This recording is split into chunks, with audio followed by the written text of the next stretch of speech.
So, good afternoon, ladies and gentlemen. My name is Gemma Pörzgen. I'm a journalist from Berlin, and I will be the moderator today. And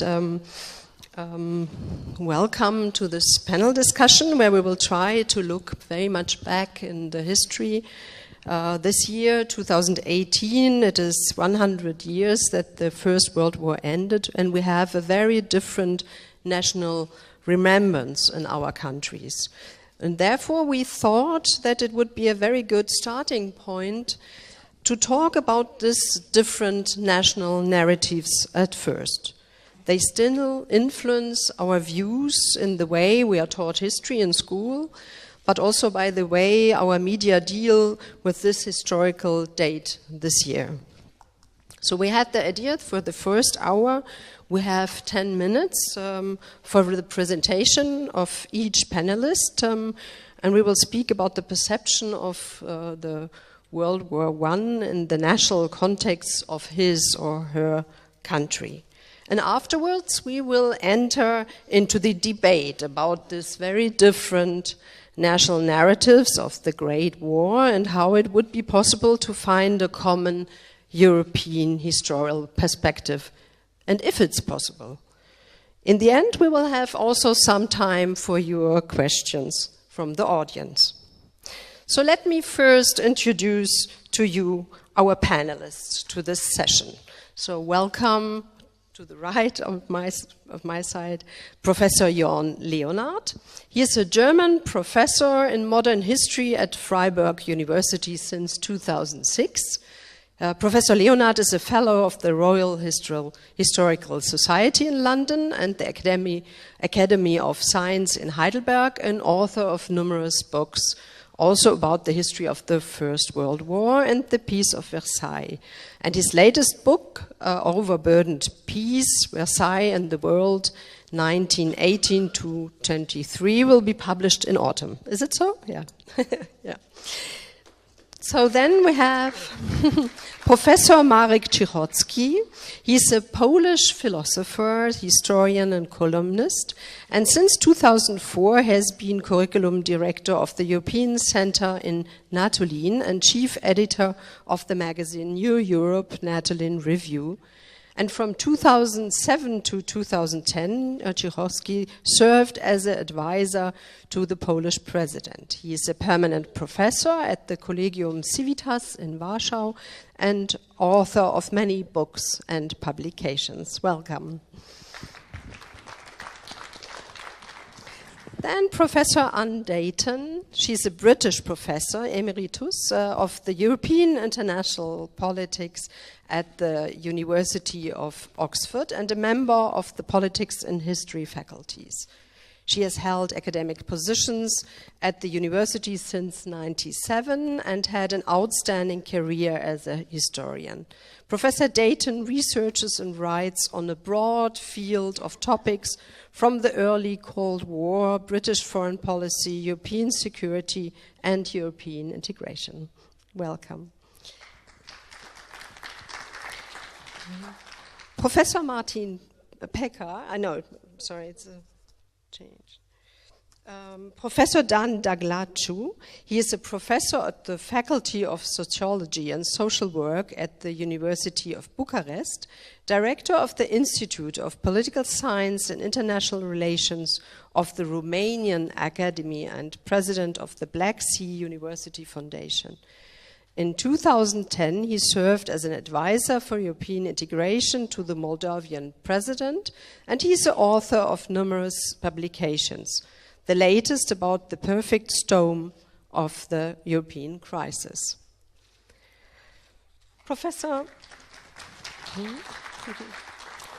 Martin Pecker, also welcome. He has been teaching at Pavol Josef Safarik University in Košice in the Slovakia since 2011. He is the author of numerous publications on history of Slovakia in the first half of the century and regional history. He's also dealing with questions of historic teaching, and I'm sure we will talk about this as well.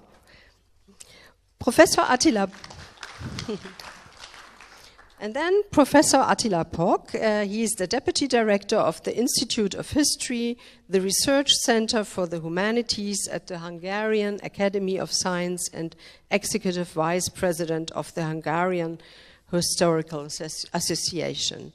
And he used to teach at the Institute of European Studies in Vienna and has been a recurring visiting professor at Columbia University in the US. His interests includes the 19th and 20th century European and Hungarian history. So you see, we have an excellent panel to discuss the questions we are referring today. And I want to start asking Professor Jon Leonard. 4 years ago, we saw in Germany a really interesting debate about the First World War, which was astonishing because it seemed to be everywhere, and the newspapers, and there were a lot of conferences, and one had the feeling that in the shadow of the Second World War, there appeared a war we in Germany perhaps forgot a little bit about. And I would be very interested to hear your speech and input on how is actually the First World War seen today, and do you think that 1980 will have also a discussion which brings perhaps new aspects into this? Well, first of all, thank you very much for the invitation. It's great to be here and to discuss these points. My first point would be an observation, and it takes or it starts from your last sentence, that public attention in Germany has for a very long time been dominated by the Second World War and the Holocaust for very good reasons. And that was, I think, important in 2014, in that most historians, most journalists, but also publishers did not expect Germans to be very interested in the history of the First World War. In German historiography, we talk about the First World War and not La Grande Guerre, the Great War, or the Grote Oorlog. And if you talk about a First World War, it only makes semantic sense if you think about a Second World War. And that's very important, or has been very important in the German context, to regard 1914 as the beginning of a second 30 Years' War, coming to an end only in the May of 1945. From that perspective, the First World War for a very long time seemed to define some sort of pre-past in order to explain the rise of Adolf Hitler, in order to explain the failure of the Weimar Republic, and in order to define and explain the horrific experiences of Germans in the first half of the 20th century. Now, given that expectation, we were all surprised that many Germans rediscovered the First World War as a subject. And I have, since 2014, thought about the reasons for this rediscovery of the First World War in German society. And I think there are several very important reasons that in a way bring together our present with this past of 1914, 1918. It focuses on the problem of analogies. What can we actually learn about history? Does history repeat itself, or does it just rhyme? And what is the function of historians in the present, so to say? And that makes such questions so important. I guess the first reason for this rediscovery of the First World War really had to do with conflicts of our present time. 2014 was the year of the Ukraine crisis. It was the year of a mounting crisis in the Near and Middle East. And very often historians were asked, what does this crisis in Ukraine, what does this crisis in the Middle and Near East have to do with the experience of the First World War? And of course, we have crises in the shatter zones of former empires. From Ukraine to Yugoslavia in the 1990s, to the Middle and Near East, and I'm sure we are going to talk about these shatter zones of empires that accompany us still today. Even more important, and that was a very important factor in 2014, was the debate about a new international responsibility of Germany in world politics, so to say. A redefinition, in a way, ending the old narrative of containment, and in a way that went together with the discussion of my colleague's book, Chris Clark. If the Germans were not so responsible for the outbreak of the First World War, then is there another good reason from history to give them more responsibility in world politics? I'm making this a little bit up, but this certainly catalyzed a lot of discussions about the First World War. My third reason is what I call the end of traditional certainties. This has to do with the end of the Cold War. It has to do with the rise of China, a redefinition of Russia under Putin and of Turkey as a regional strategic power under Erdogan.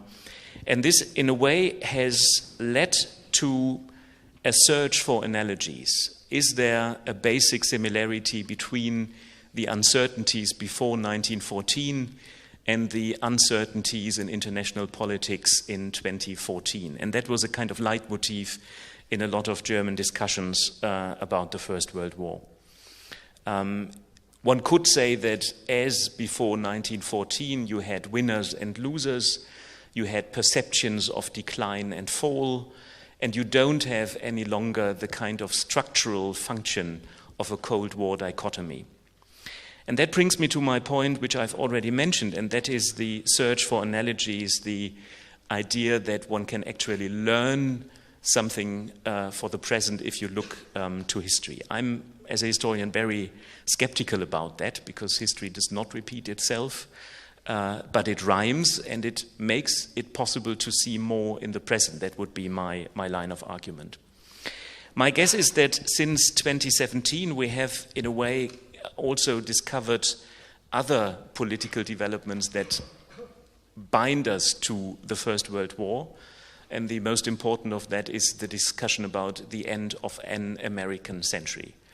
An American century that one could argue started with Woodrow Wilson, the idea of a new diplomacy, of a new internationalism, of multilateralism instead of bilateralism, of collective security, and, to make it polemical, ended with the election of Donald Trump and America First. And right now we see how important that redefinition of a post-1945 world order is actually. And of course Brexit is part of this new uncertainty, which makes necessary a redefinition of Europe. And if you want to redefine Europe vis-à-vis the United States, vis-à-vis China, and vis-à-vis the permanent crisis and zones of crisis we have in the world, then it's important to do that with regard to the experience of two world wars. I would also like to add a generational aspect, which I think many historians underestimated when they tried to explain the interest of many Germans in the history of the First World War. There are a lot of people in their 60s and 70s who still remember or have vivid memories of their grandparents talking about their experiences of the First World War.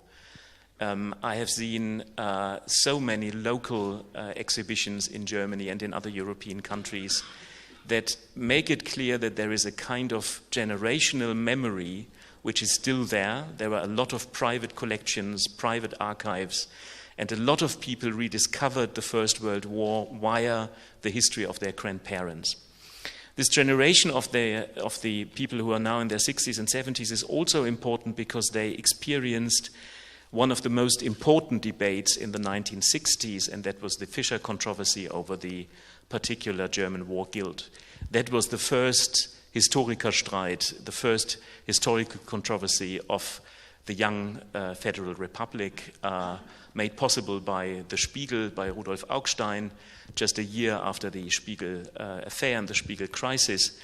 And this discussion about a particular German war guild has since impregnated the German view on the history of the First World War. My last 2 points refer to 1918. I guess the German view on 1918 is very much characterized by this experience of armistice, ambivalent defeat, and the birth of a republic that for many Germans was doomed to failure right from the beginning, because it was in the shadow of a defeat which many Germans were not prepared to accept. And nevertheless, this republic brings about mass democracy in Germany, it brings about social democracy, it brings about the realization of many hopes which social democrats and liberals had fought for since 1871, since the creation of the German nation state.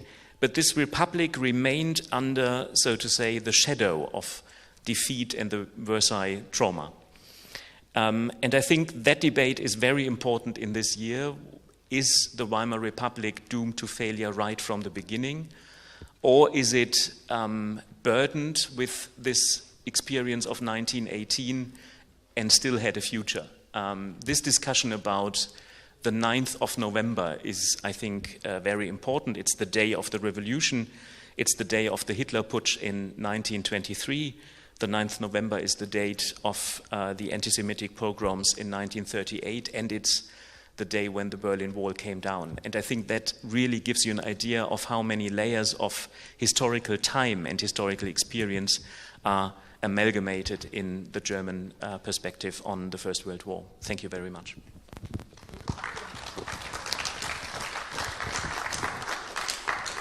Thank you very much. Professor Ciuchowski, now we come to Poland. I think it's a very different perspective on the First World War, and we would be very much interested to hear from you. How is it discussed this year? Is it a big topic, and is it more the rebirth of the Polish nation which is in the middle of the discussion? Or give us an impression of what is going on in Poland this year. Yes, thank you very much. Yes, of course, this perspective is and has to be different. And I have wondered where to start this brief presentation. And taking this title of the conference, Europe till now, till 2018, after the Great War. By the way, it is also in the Polish case that we rather use this First and Second War than this notion of this term of the Great War. But how this Great War influenced the situation in Europe until now, and I thought that maybe I should start with the interview given by Jean-Claude Juncker 2013. That was the height of the financial crisis in Eurozone and in the European Union. 3 years after the collapse, financial collapse of Greece. And in this interview, Juncker introduced a very interesting and very provocative question, whether it is possible again that we have in Europe another great war. And he made an interesting reference, it was 2013, to many articles and some prominent books from 1913, stated that a great war is not possible in Europe. 1913, there were many opinions that such a total war among the European nations and societies is not possible because of the social and economic interdependence, because of the European globalization, because of the European order, because of many reasons. It was absolutely inconceivable for many people in Europe, 1913, that such a great war is possible at all, and it happened. So it was a little bit provocative, but very interesting, 2013, to introduce this question, which brings us, I think, at the heart of our issue of today and our title of our conference. And despite of the fact that this dominant Polish perspective is that we had in the first half of the 20th century 2 wars, me as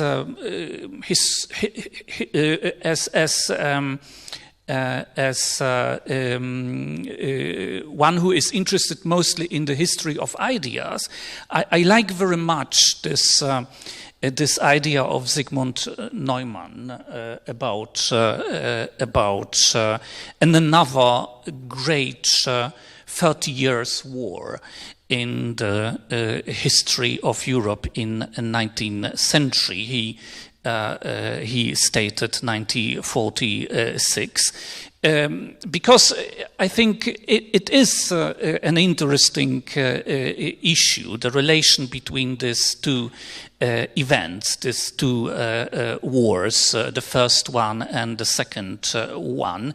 If you like, there is another inspiring, I think, comparison with another great war from the, let's say, European tradition, the Peloponnesian War, which is another great war which changed totally the existing order and led to a quite new kind of equilibrium, international equilibrium in the civilized war. So I like this Neumann's thesis, because it enabled us to see the problem in few stages. The first stage is the stage of the outbreak and the consequences of the First World War, which destroyed the whole European order. And led to the situation of what was already mentioned, lost self-confidence of Europeans. But of course, from the Polish perspective and for the perspective of many Central European countries, this destruction of the old order, order based on militant empires, continental military empires, was on the other hand the liberation war, the war which enabled this nation to restore their statehood and to reconstruct the whole region of Central Europe. So this destruction was, from this perspective, the path to the reconstruction of the world which has vanished after the partition of Poland in the end of the 18th century. And then the Second World War, which is in the next step in this story of the great another 30 years war, Second World War, which led to establishment of the new kind of order. A Polish historian Oskar Halecki stated in his book about Europe that Second World War is the very end of the European history and is the start of a new kind of evolution and development, which is the development of the transatlantic order. In some way, his thesis is a prefiguration of the Fukuyama thesis about the end of history, but he meant not the end of the history, but Halecki meant the end of the European history, and the old order where Europe was the center of the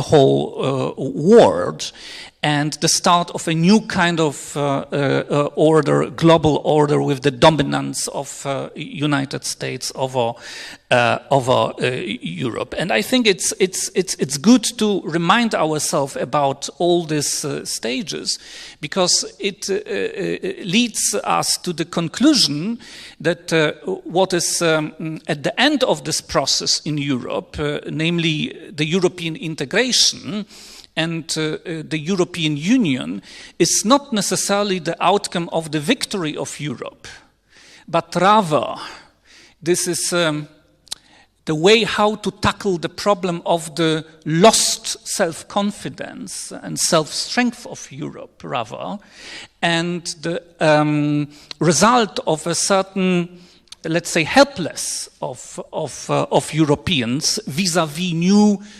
forces, new kind of order triggered by this another 30 years war. So I would argue that, of course,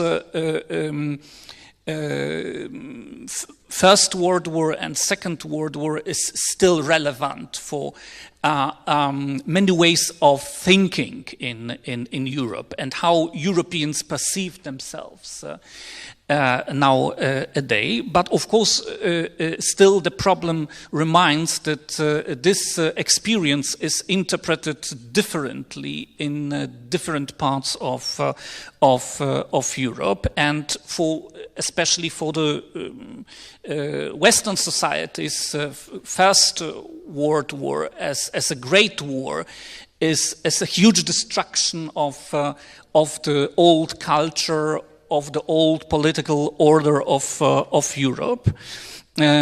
From the perspective of Central Europe, it is much more the liberation war, as I mentioned. But again, from the perspective of nation from the Central and Eastern Europe, probably the Second World War is much more important and much more decisive and lasts much more deeper until now than the experience of the First World War, because of the experience of totalitarianism and genocide. This is, I think, in Central Europe, a decisive kind of experience influencing still our ways of thinking about these two events in the first half of the 20th and the 20th century. So.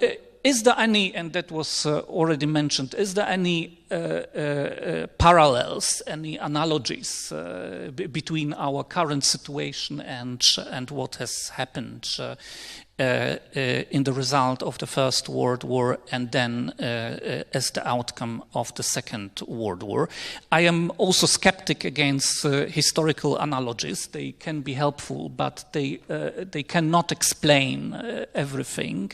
And there is some sort of danger also to use extensively historical analogies. But looking at the situation now, and that would be my conclusion, I think I would try to put your attention on at least two of them. First parallel I see in this shift from liberal internationalism, which was a dominating idea because of the Wilson at the end of the First World War. But then, of course, again at the end of the Cold War, dominating international liberalism as the guiding idea for future, and then the shift from this idea into the disillusioned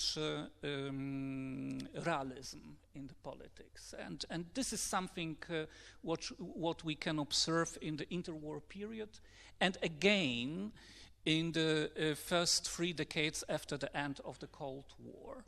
And the second parallel is this problem of the lost self-confidence, which leads to a certain kind of fatalism and pessimism in the political culture in Europe after the First World War. And now again, what we can observe in Europe now, and what is certainly a part of the problem and a part of the crisis of European integration project is a certain form of increasing, growing pessimism and the loss of self-confidence. Thank you very much. Professor Dayton, I think in Great Britain the Great War was always remembered and is very much part of the national identity. And we're very interested to hear how, especially this year, 1918, which role does it play for discussions today, also perhaps linked to the Brexit. So please. Thank you very much indeed. I applaud the richness of the work that this network has created over the last 5 or so years. And I feel, as a Brit and a Brit under siege, that it's a very topical issue. In general, the question is, what do we remember? How do we remember it? And what on earth do we do about it? And I'm a very pragmatic British professor, and that's what drives my thinking on this topic. My own view is that history is linear. We cannot return. The best we can hope for is to learn from the bits of the past that we choose to remember. And our politicians are as much in the dark as most of us. They live more or less from day to day, incrementally, and it's only we historians who can try to add some retrospective shape to what has happened. That's the end of the sermon.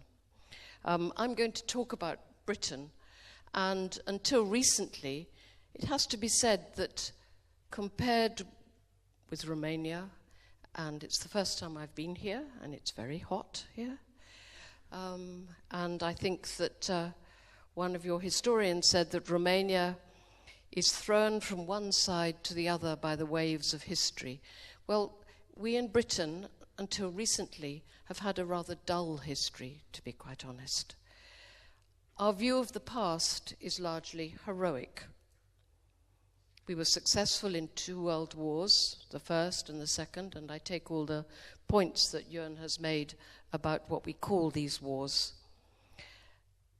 We were victors, we survived, we kept our legal system, we were a leading power after both world wars, and we learnt in 45, or by 45, that this time Germany should surrender unconditionally.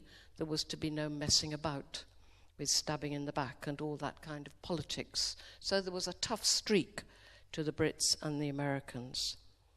But strategically, the British have always thought more in terms of saving Europe than being just part of Europe, balancing between continental great powers and only being involved when other diplomacy and economic systems failed. So let me just say very quickly, formally, in 2018, as in every year, we acknowledge and commemorate and remember the First World War, then the Second World War. Our cenotaph in Whitehall is a symbol of government and military, civilian and church authority, and the British Legion, the collection of poppies. This is very much integrated into our national life. How much it cuts in, we don't know, but there are 38,000 memorials across England alone. 50% of those who fought and died in the First World War have no graves, so you have to have somewhere to remember them. The cenotaph, the empty tomb, but the names are what matter. Alongside that is the civilian dimension, and this has changed over this century. And I speak with a lot of trepidation because there are several very great specialists on these topics. But as I see it, particularly for young people, the First World War in particular has become a war of poetry. The writing of Brooke, Owen, Sassoon, and others is taught through the school curriculum.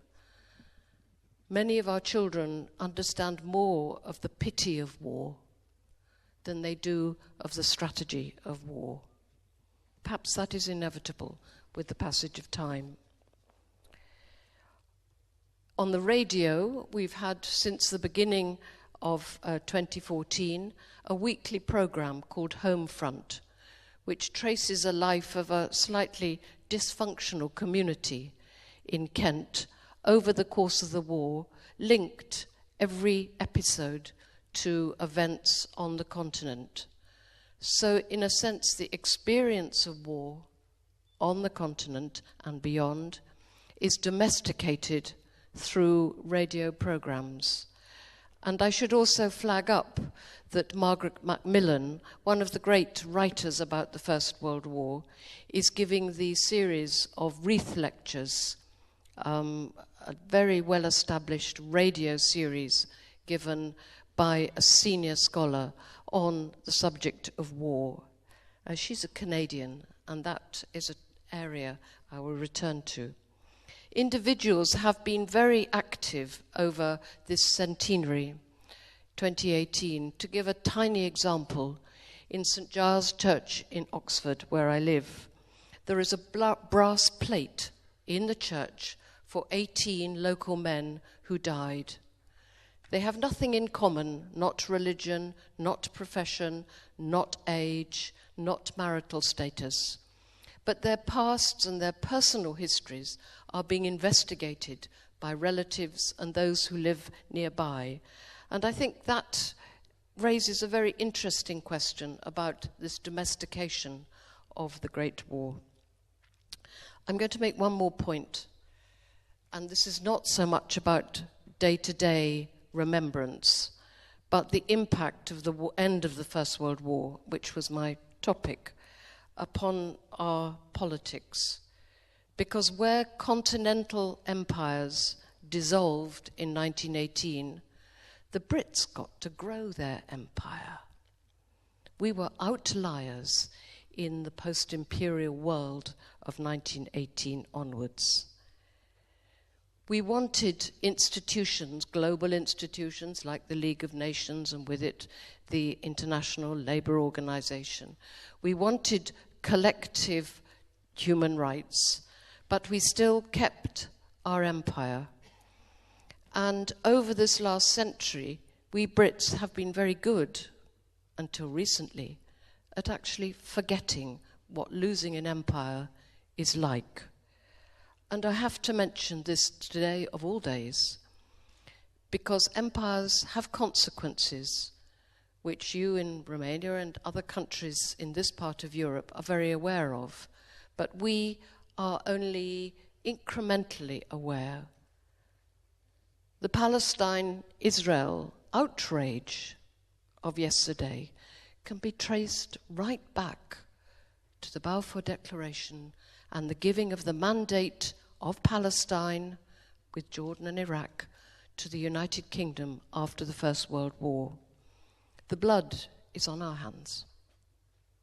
Secondly, the Irish question, which was largely forgotten in British politics until Bloody Sunday in the 70s, has reared its ugly head once again in the Brexit debates. I'm not going to talk about customs unions. It's very complicated, and I don't think any politician actually understands what they're saying. But that takes me to the third point, and that is the political culture surrounding the Brexiters. The reimagining of a global Britain. I frankly think it's nonsense. But that is the agenda, that somehow we can reinvent the past.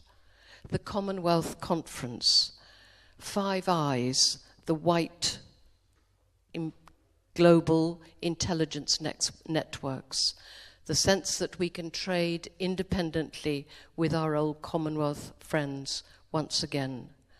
This is hubris, post-imperial hubris, that stems back to 1918 and before. This is hubris with a vengeance.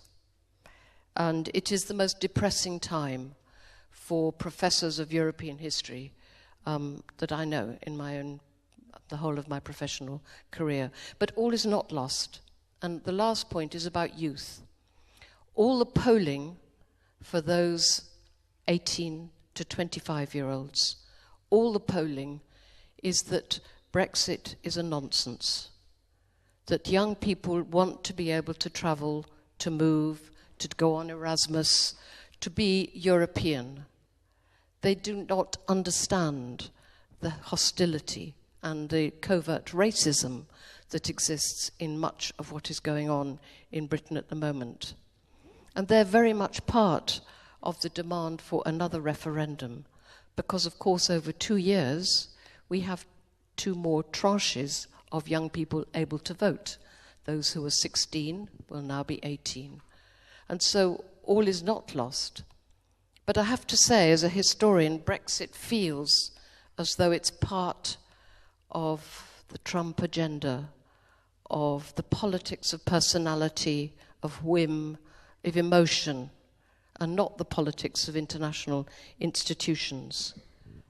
And I'm reminded of Winston Churchill, who was a terrible old rogue in many ways, who made his physical, artistic analogy of 3 interlocking circles, if you can imagine them in your mind, with Britain at the center. The 3 circles were the United States of America, the Empire Commonwealth, and Europe. And what sadly appears to be happening is that these 3 circles are now drifting apart, and that leaves Britain's relationship with Europe in a very, very bad place. Thank you.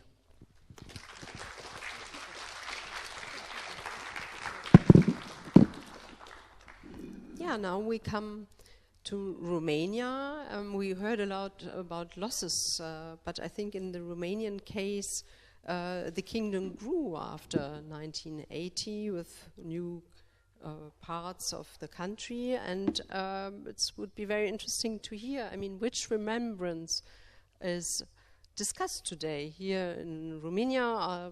Do we see something in the newspapers already, and which are the main points?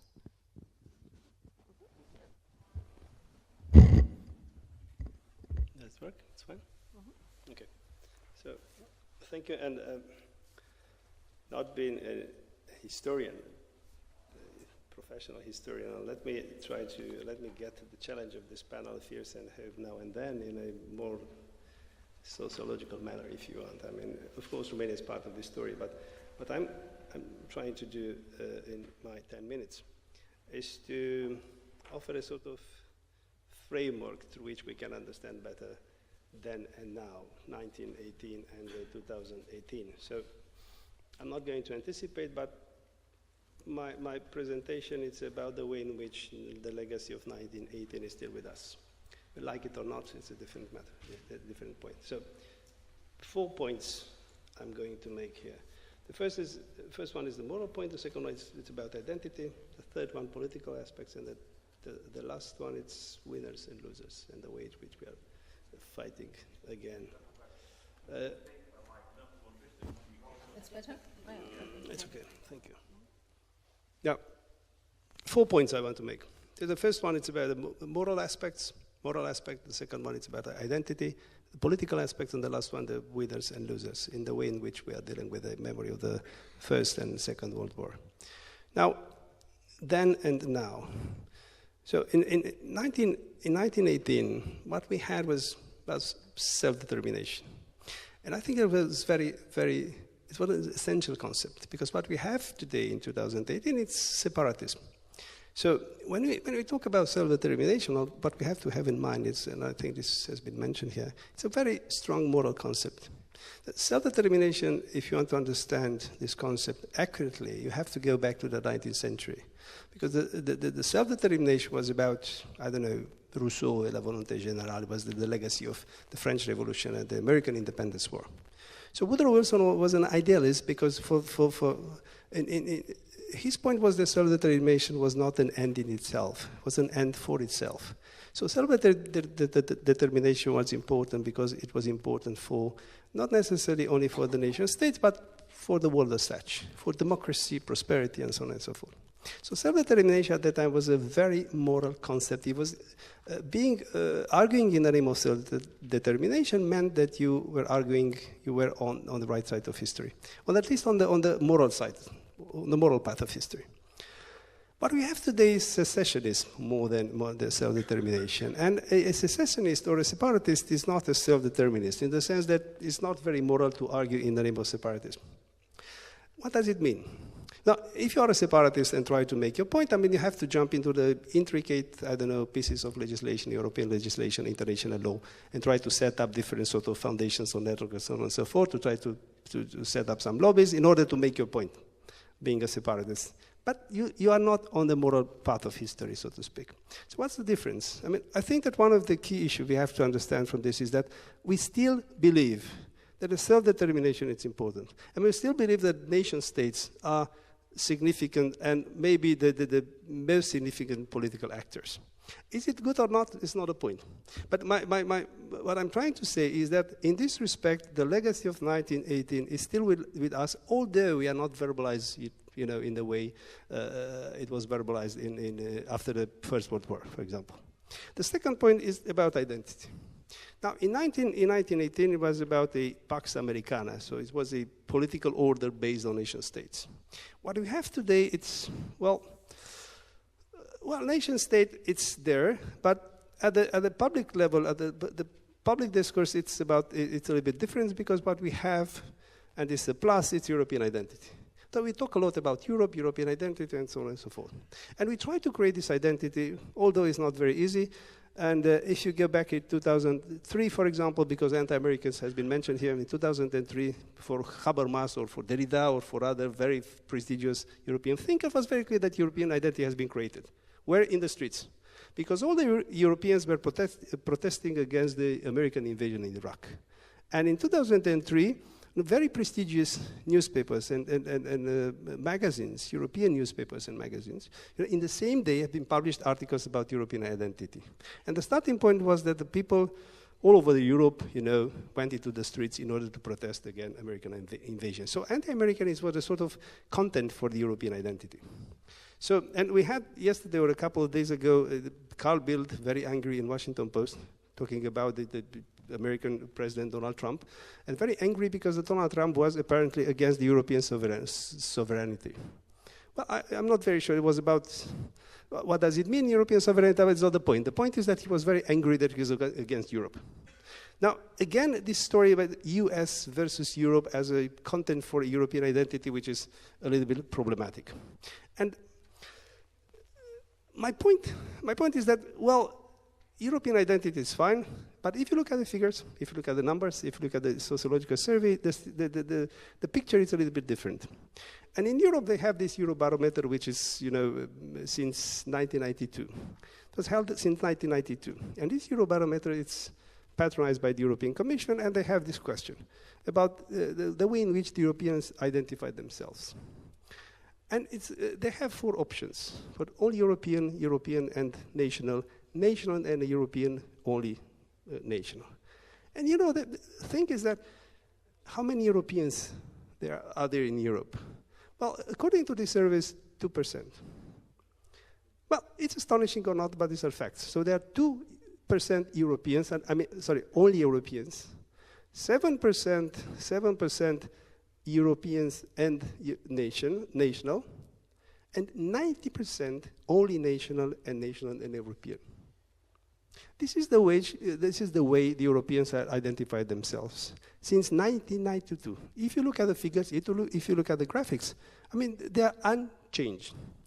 Apparently, it didn't matter what happened in Europe in terms of identity. I mean, it didn't matter what happened in Europe in terms of, I don't know, economical or social unrest and so on and so forth. The graphics are similar. In 1992, if you the last Eurobarometer has been published in March 2017, and the figures are all European 2%, European and national 7%, national and European 55%, and only national 35%. In 1992, all European 4%, European and national 7%, national and European 48%, only national 38%. But we are quite far from the First World War, don't you think so? No, I think that the figures are very relevant. We are not that far from the First World War. So my point is that in this respect, I think. Back into the context, of the Romanian perspective, because that's well, where we wanted to talk about. Yeah, okay. But I think that Romania is part of this story. So this is the way in which I understand better the Romanian context or the context, the European context. So, okay. So my point is that the legacy of the 1918 is still with us, and it's still relevant. Although, well. But do you have discussions here in Romania about this? I mean, the way you told us now. I mean, is this the main focus in Romania on the discussion on the First World War? Yeah, of course. I mean, one of them, but I'm a sociologist. I'm not a historian. So this is this is my topic. So, for example, when we look at when we see, for example, that people, for the first time, I think, since the Second World War, the people, and this is my third point, the people went into the streets, for example, for the majorities. This is, for me, it's a very relevant aspect. Again, I'm a sociologist, not a historian, but what I see is that in 1968, for example, people went into the streets in the name of minorities. We all are minorities. This was the slogan. What we are seeing today is that the people went into the streets in the name of the majorities. And this is something new. And the legacy of 1918 in this respect, it's very, very, very with us. So this is a significant aspect for us here in Romania. It's relevant. Why is it relevant? Because this development is very close to a different one. The way in which history is not necessarily politicized, but a sort of historical policy we are facing around us. But if you look, for example, at the Polish case, it was very relevant. You know, the criminalization of any I don't know, politicization or any imply of Poland in the Holocaust and trying to suggest that Poland was innocent and the way in which the Holocaust had been treated in Poland was wrong. And this is a way in which history got politicized. If you look at Hungary, for example, there is a similar attempt. So my point again is that 1918, if you talk about 1918 as a historical fact, very far from us. I think this wouldn't be very relevant, at least for me as a sociologist. Again, I'm not a historian, I don't want to get into details. But what we are seeing today is that in terms of history, and this is my last point, attempts to legitimize, in the name of the legitimation or re-legitimation of nations and states, in fact, what we are seeing is the legitimation of the regimes. And these things are very, very dangerous in this region, at least. They are very dangerous because, in the name, because could develop a sort of spiral of violences and very, very politicized discourses as far as history is concerned. So, to end up here, I'm not very Well, having said that 1918 is still with us and very with us, I'm not very optimistic as far as the legacy of 1918 could be a helpful lesson for the future of this region and the future of Europe. Thank you very much. Thank you very much. Yeah. Perhaps you can pass the mic. It's better. Professor Peka, you agreed actually to talk about Czechoslovakia, and I mean the Czech side and the Slovakian side, coming from Slovakia, but at that time in 1918 we saw the new state Czechoslovakia with the new capital Prague, so it was a total different moment after the successor states of the Habsburg Empire started actually a new life. And yeah, so I think in your country also the Great War was in the shadow for a long time. Please let us know, how is it seen today? Yeah, thank you very much. I'm a historian, so I try to return the debate to to the 1918 and to the reflection of the 1918. And I would like to add another perspective. In fact, I'm a speaker for small nations here in this panel, let's say, because I'm from Slovakia, and I represent a small nation which was not an actor of a big politic at the time, and also which was a little bit disappointed from the development after 1918. I will speak much more about Slovakia, about Slovak historiography, but because of this common history, I will have some adds and some remarks to Czech case or maybe to Hungarian case. I will see the reaction of Professor Pock after me. Yeah. It's a complex problem, and I was preparing myself to this panel, and I tried to make an order in my ideas, and I decided to use a, let's say, sociological approach to my ideas or to my input to this discussion, and I would like to speak about historical consciousness and its different parts. In my point of view, there are four basic parts of this historical consciousness. The first one is the individual experience, which is too long now for our presence, and it's still living maybe in families and so on, but it's not so present in Slovakia now. Although many, or the majority of Slovak families was marked by the First World War in Slovakia.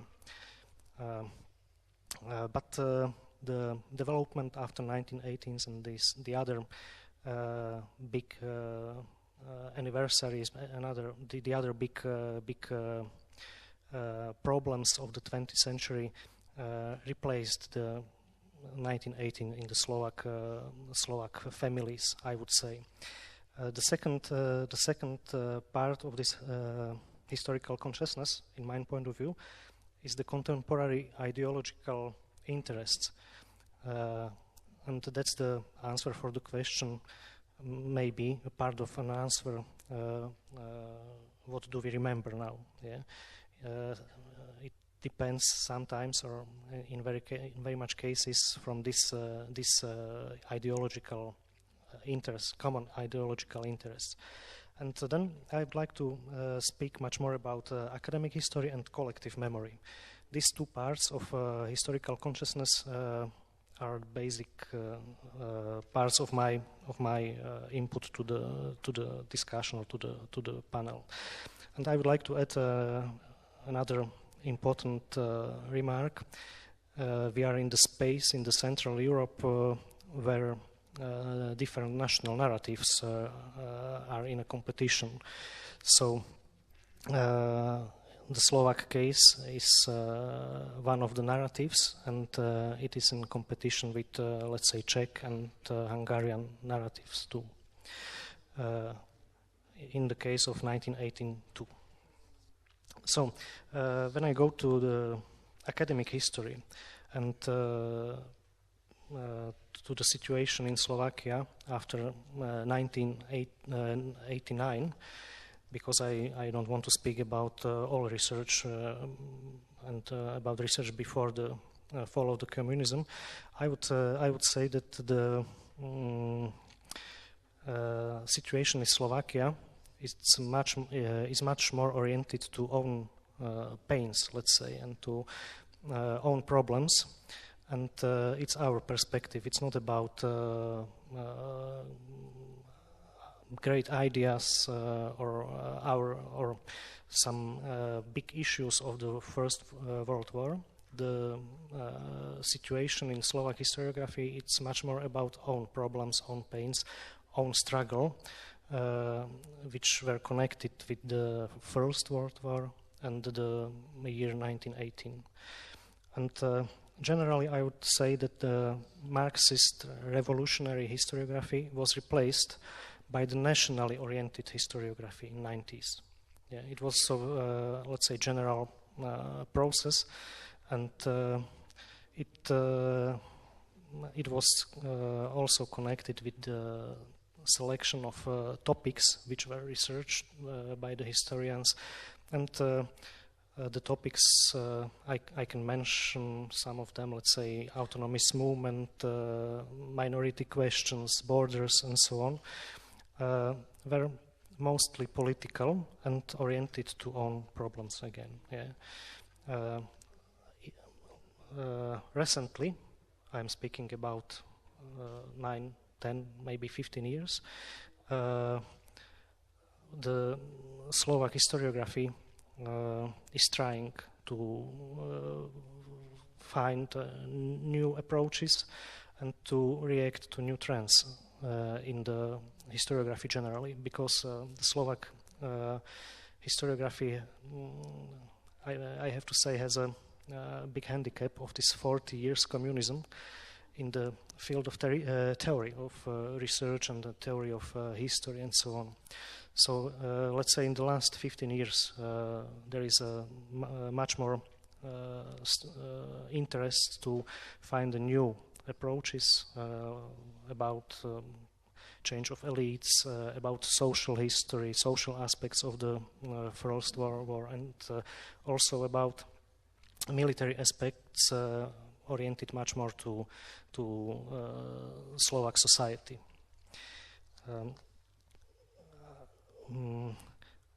But even in this situation, this period and these problems are not the main topics of the Slovak historiography. I have to say there are, and maybe I will repeat it at the end of my speech, that there are many different anniversaries for Slovak society which are much more important. So they replaced this 1918. I can mention that I'm still speaking about academic history. The first academic history book, it's synthesis, is from 2008, and it's about period 1914-1918, and the next volume about 1918 and 1938 is from 2012. So it's very late. It's very late. The research or the older books were from the communist period. Yeah. So it took quite a lot of time, and and it's still not finished. The process of the building of the new view on this topic, on these problems. That's a contrast to the situation in the Czech Republic, I would say, because the situation in Czech Republic is much more different in the term of the quantity of research and of books, and also in the term of the mostly positive interpretation of the situation around 1918 and in the case of situation in the interwar period. It's another problem. I don't want to open it. It's about the relationship between Czechs and Slovak and so on. Yeah. So I just would like to say that the historiography in Czech Republic pays much more attention to the interwar period and also to the 1918 and connected problems. Then some remarks to collective memory in Slovakia connected with 1918. I would say that compared to the other periods or regimes on the territory of Slovakia in the 20th century, there is no special or exceptional attention, positive positive assessment of the First World War or the year 1918. Or this following era. Some sociological researches of the Slovak society were made in the last year, at least 2 bigers, and we can observe that Slovak society is much more connected with this communist period, and it's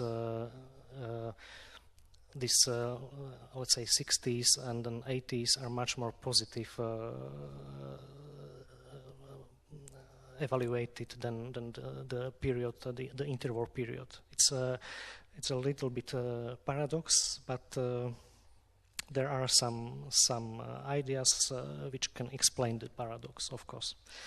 Then I would say the collective memory is today is much more influenced by the school than by the individual family experience.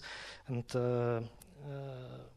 when I speak about schools, I have to say that we have at least 2 subjects which pay attention to this 1918 and the following period. Besides history, of course, it's Slovak literature, which builds also this historical consciousness and so on. When I speak about history, I have to say we have 2 different tracks in history, in the subject. The first one is the general history, and the second one is the Slovak history. And in the track of general history, the students or the teachers pay attention to the general diplomatic and military aspects of the First World War. And in the track of Slovak history, it's about the Slovak participation in the struggle of independent Czechoslovakia. Yeah, it's about this national narrative. And it's still about politics, as you can see, not about general values or something like this. Yeah. It's very conservative point of view, and it's supported by the state. So it's about again about the competition with this Czech and Hungarian narrative at schools too. Yeah, we have to say. We don't have any holiday today directly connected with the First World War. It means no free day. We have free memorial days, but these days are working days. It means just some red characters in calendar, nothing special for society, for public. It's the 28th of October. It's day of establishment of Czechoslovak state, and then 30th of October, it's declaration of Slovak political representative that they would like to be part of Czechoslovakia.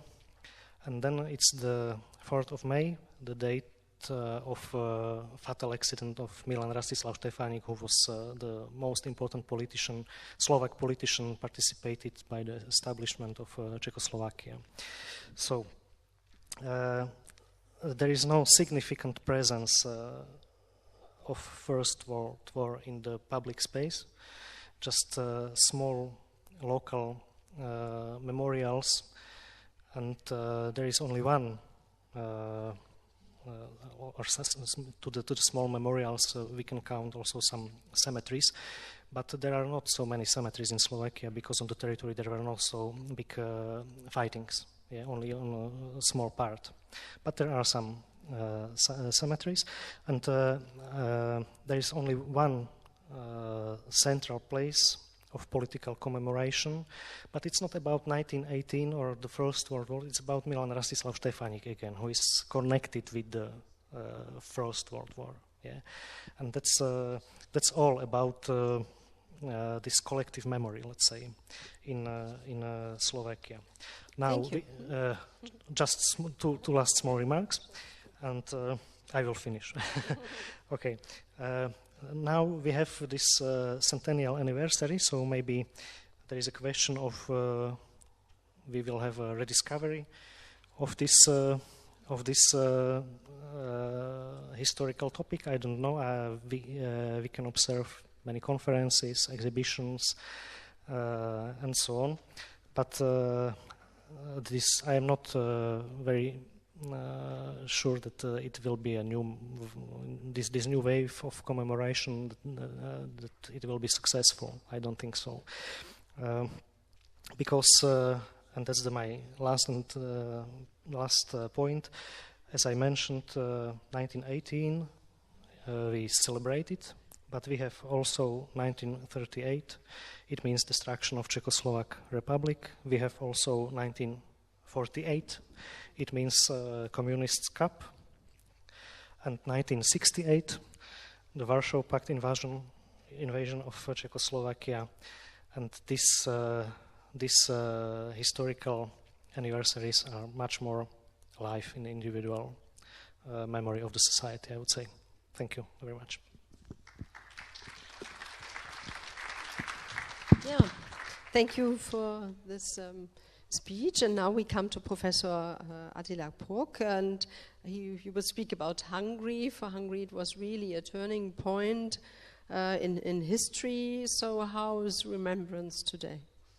So thank you very much. So I think I have to bring in a completely different color into the discussion, because for Hungary and for Hungarians the First World War is a most important turning point in the national history, more precisely the aftermath of the First World War.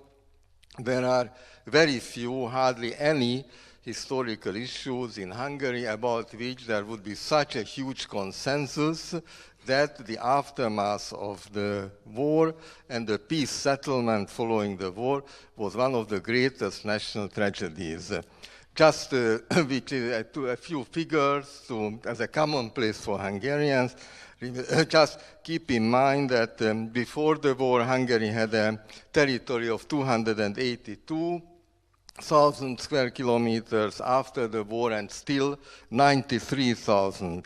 The population of more than 18 million decreased to about 8 million. About 62% of the national wealth was destroyed during the First World War. So there is an absolute consensus that this is a great national tragedy, although there are a great number of other problems in 20th century Hungarian history as well. Just keep in mind that during the 20th century there were at least nine system changes and 3 foreign invasions in Hungarian history. However, even if there is a consensus both in the society, politics, and scholarship, there is a huge disagreement about the causes of this event. So this is a kind of ongoing discussion ever since the aftermath of the war. Why is it still with us? Why is it still vivid? The best way to describe it is with the psychological word of trauma. because we keep talking about the so-called Trianon trauma, Trianon being the peace, where the peace treaty with Hungary was signed on the 4th of June 1920. And trauma means that you are unable to completely break with the past. Because in order to be able to break with the past, you have to mourn and you would have to set up a funeral. Which Hungarian would be able to set up a funeral for old Hungary? And the mourning process is somehow still with us. Why is this? What are the reasons for that? The idea, one of you already spoke about the idea of self-determination. There is no Hungarian who would say that self-determination is a bad idea, but a good idea was implemented in a bad way. So that is the Hungarian view, and the respect for the rights of minorities that were created as a result of the new borders is a key issue for Hungarians. Why is it so vivid?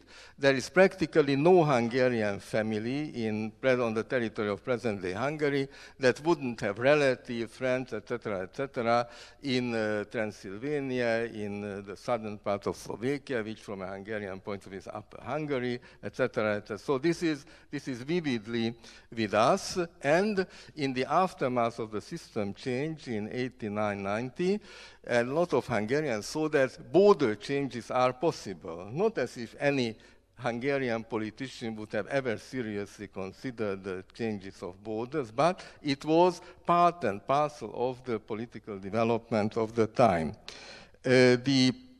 Another issue why this during the last 25, 30 years is still vividly with us, that during communist times, the experience of this Trianon trauma was swept under the carpet. One was talking about the brotherhood of socialist peoples and socialist internationalism, and it was only from the 1970s on, for the first time in 1975 at the Helsinki summit, that the Hungarian party leader put the problems of national minorities and especially the Hungarian minorities on the agenda. There were also a great number of Hungarian intellectuals who were trying to help the Hungarian society to digest this experience, but this is a very, very long process. Now, what are the controversial issues as far as the causes of this trauma are concerned? One is the relationship between the external and the internal causes of the dismemberment of what we call historic Hungary and the collapse of Austria-Hungary. Was it the victorious great powers, the great powers in general who are responsible for that, including the German allies, so it is a great powers issue, or rather it was mainly due to the internal causes. One trend of thought suggests that even without the First World War, sooner or later the Habsburg monarchy would have collapsed. The other says without the First World War, the Habsburg monarchy perhaps could have survived and could have produced a more favorable framework for the coexistence of the peoples of the region than the later smaller national state. This is, of course, very different from the interpretation of a number of her friends and colleagues in Romania, former Czechoslovakia, etc., but this is a big issue. Now, as far as the internal causes are concerned, this is also a search for the scapegoats.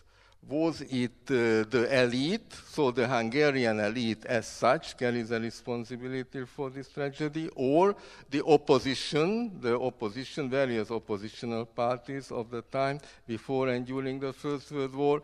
Was it Jews? Was it Freemasons? So there is a never-ending search for scapegoats, and whenever there are some recent problems, this experience comes onto the surface. Let me be very straightforward. So for a number of people, the experiences of the system change, 89-90, and the experiences led to a disappointment. And in some chains of thought also, which is not representative of the Hungarian society but present in the current discussions, 20th century Hungarian history is interpreted as a series of tragedies, disappointments, ever since the aftermath to the First World War to the present. So there have been always great hopes. The original subtitle of our panel was Hopes and Fears. There were always upcoming hopes, and then there are always fears that perhaps these hopes cannot be realized. Another very hot issue is how the revolutions of 1918-19 relate to the experiences of the war. In a very simplified manner, I could say that according to one interpretation, the revolutions are responsible for the territorial losses for the tragedy, and other interpretations says, no, it is this historical development that led to the revolutions. And it is much more a longer term historical development. The closely connected is the problem, how deep do the roots of the post-World War tragedy go? Was the 1865 Austro-Hungarian Compromise a problem, or was it the policies of the Hungarian elite toward the national minorities, or, as some early modernist colleagues of mine argue, the real source of the problem goes back to early modern age, to the 16th and 17th century, when after the Ottoman Turkish control of the situation, lots of new populations, new ethnic groups moved onto the territory of Hungary, and some of these colleagues mind the roots of Trianon are to be looked for already in the 16th and 17th century. And these issues are far from being abstract academic problems. They are part and parcel of day-to-day discussions. Two more remarks. It is very interesting that even in all generations the trauma is present, but among younger generations this is not always connected to the awareness of facts. So this is more frequently a feeling than knowledge. So it is more a kind of a passion, and they can be mobilized with slogans related to this tragedy, but they are not fully aware of the background. And finally, I should like to conclude with a very provocative remark, because that might connect to the second part of our discussion. I don't think that we shall be able to develop a European master narrative about the aftermath of the First World War, but we have to develop lots of empathies, mutual understandings of the narratives. Because there is, I think, but this is a food for thought and a subject for discussion, I think there is a very fundamental national framework of the interpretations of European history and also the aftermath of the First World War. And the best we can do, and this is done within the framework of the European Network of Remembrance and Solidarity as well, to develop sympathies, empathies, mutual understandings.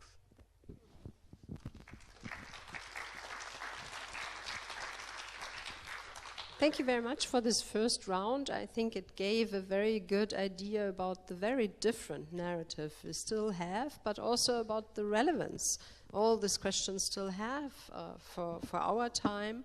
And I think the last question you mentioned about, is it possible to have something like a European narrative, or should we have more empathy for different narratives? Professor Leonard, what would you say?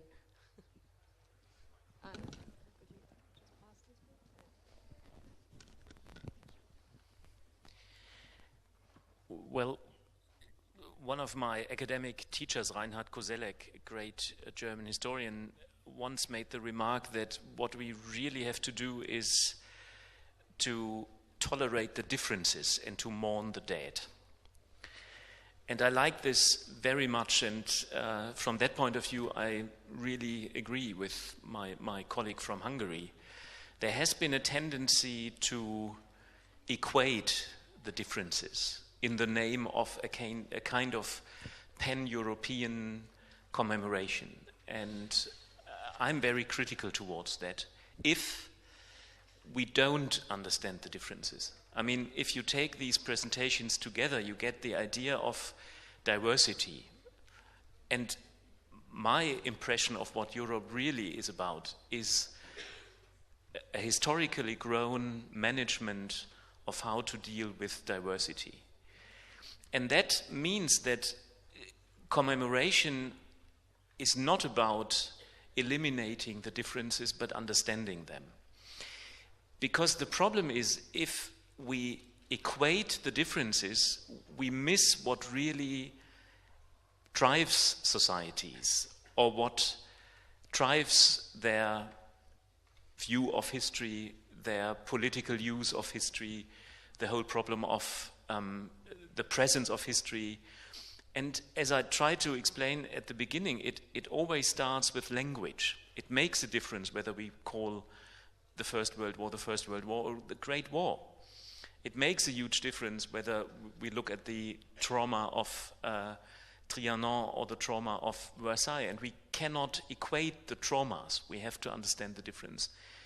And that, I think, would be also my slightly critical stance towards this idea of European remembrance, if, and I'm sure we are not going to do this, but if it is about creating, as you said, a master narrative. That can be very artificial. And my job as a historian is, in a way, to rather deconstruct these master narratives and to lay a particular focus on the differences. My own experience traveling to a lot of countries since 2014 is that there are enormous differences. If I go to Belgium and look at the experience of the First World War, it's about occupation, it's about collaboration, it's about dealing with the enemy in your homeland. This is much closer, for instance, to the experience of Serbia, and completely different to what my colleague said about Poland or the British or the Italian or the French experience. And you would, in a way, double the differences if you take into account not only European societies, but if we had somebody from Africa or somebody from China or somebody from South America. Just to make one point clear, I wrote my book as a guest professor in Harvard in 2012-13, and there were a lot of colleagues from China, from Brazil, from India, and they came to me and said, "You're going to celebrate 2014 as if this is a world war which is a European war with some global hotspots. And in 50 years' time, we will tell you our perspective." So if we talk about European remembrance, we should also be aware of the globality of this war, not just for the sake of rhetoric to make everything global, but to really understand how important this war was, for instance, for the development of Indian society, of China society, of Chinese society, or South American societies, even if they did not lose that many people in the war. I invite you all to discuss. I mean, don't wait for my questions, but my question perhaps to you would be, how could we reach this point Professor Leonard was talking about? Because as you mentioned, we need language, but also we need knowledge. I mean, for you as historians, you have the knowledge, but if I think about pupils in school or students in university, really to understand this complexity of a historic event which seems to be so far away, I mean, can we really develop something like a diversity of understanding? We need to be patient and more open that we are used to be, because the problem is much more complex. We thought, I think, 2 or 3 decades ago, and if we agree that there are these 3 main turning points or events in our European history in 19th century: the First World War, the Second World War, and the Cold War.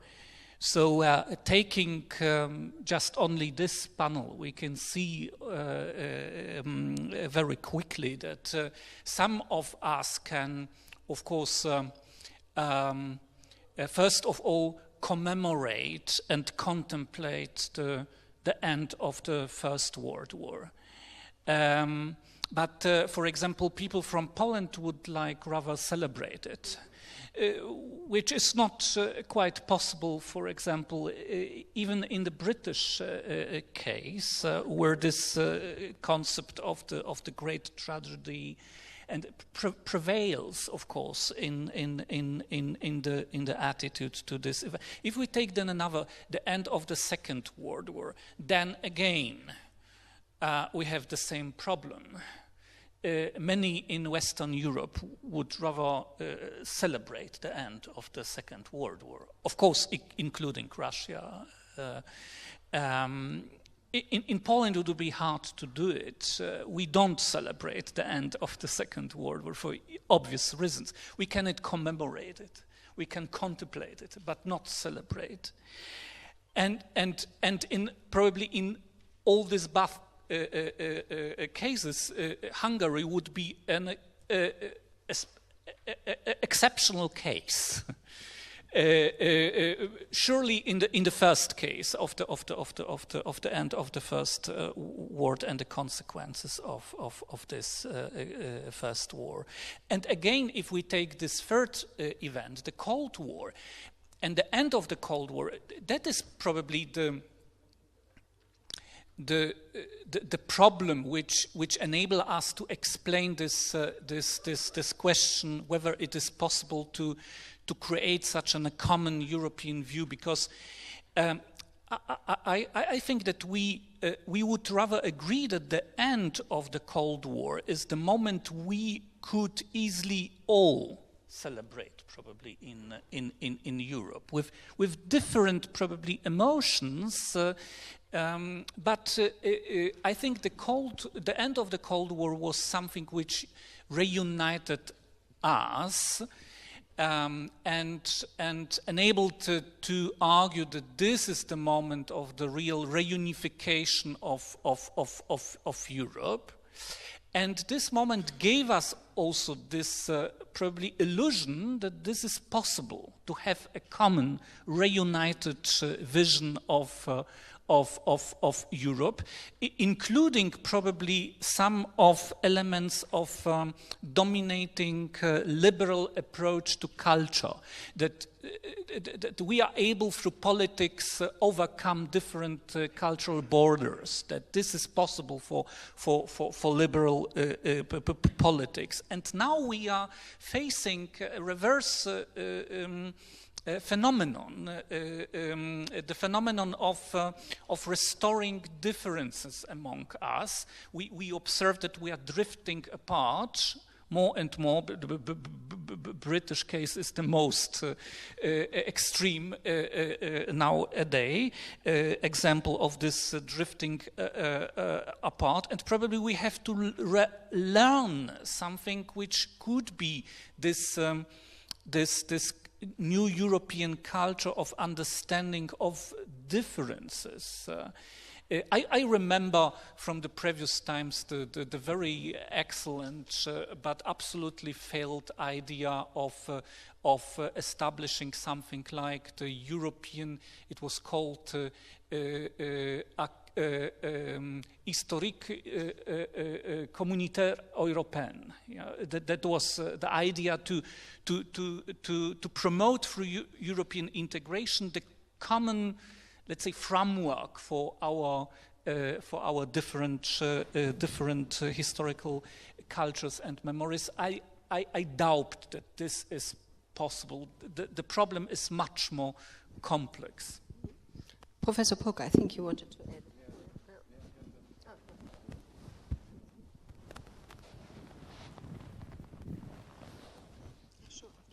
So I have just proposed that instead of a master narrative, we should have emphasis. But now let me challenge you in the other direction. So how we could find a common ground?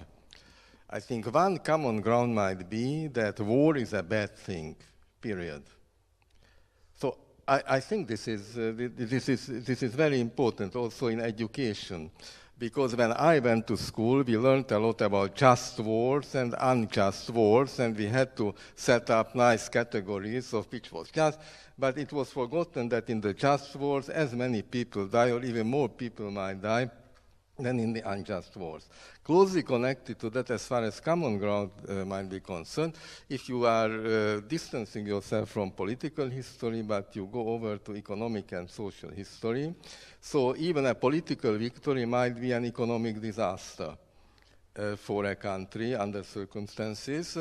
And if you are examining, for example, the outbursts of violence, that is also a common ground. That's a European problem. Or if you are studying the problems of demography, that's equally important for those who are politically on the winner side or the loser side. Or if you look at environmental issues. Now, there are two major tendencies, I would say, that might help in the international historical scholarship, that might help us in finding this common ground. One is big history, so the whole tendency of big history, and the other, the history of emotions. Because emotions, again, is something that you can find a common ground. So may I then challenge you whether you share my thoughts about the possibility of finding common grounds as well. Thank you, Yeah, thank you. Now, I'm pretty sure that historians are not that naive to believe that if they go along and they can talk with each other, the peoples will follow them. Or that, at least for two reasons, because first of all, there are very different historical narratives, very different historians. And the second one is because of the politicians. I mean, I think that the politicians have a crucial role here, because if you look at the Romanian-Hungarian case, for example, I'm pretty sure the Hungarians and Romanians can talk and can debate, and the historians, I mean. But on the other side, if you look at the diplomatic and political relations, you see that the Hungarian diplomats are not attending the Romanian national holiday because it's related to the First World War. Or it's related to Transylvania.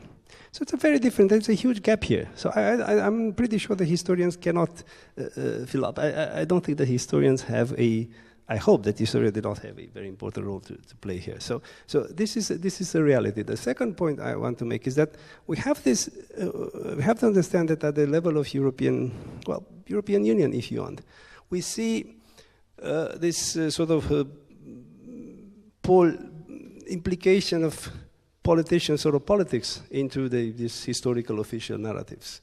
And this is not something very healthy. I mean, I think it's very dangerous. I mean, if you look at, I mentioned before, the recent Polish law criminalizing any reference to Polish participation in the Holocaust, this was a political decision, right? Adopted by the parliament. I'm pretty sure that some historians have been involved there. But it was a political decision.